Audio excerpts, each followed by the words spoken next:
Hello everyone, જય દ્વારકાધીશ, જય શ્રી કૃષ્ણ. તો અમે લોકો આવી ગયા છીએ હકા બાપાના ડુંગરે. જે આપ જોઈ શકો છો, આ મહાદેવનું મંદિર છે અને આ લોકેશન તમે કુદરતી નજારો જોઈ શકો છો. ખૂબ એકદમ વરસાદી વાતાવરણ છે, ડુંગરાળ વિસ્તાર છે અને કુદરતી એક સૌંદર્ય છે, જે એક લાહવો છે. ખૂબ જ સુંદર આ નજારો છે, તમે જોઈ શકો છો.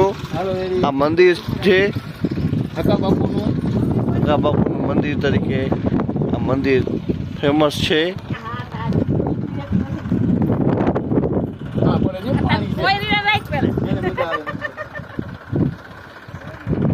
આ નજારો તમે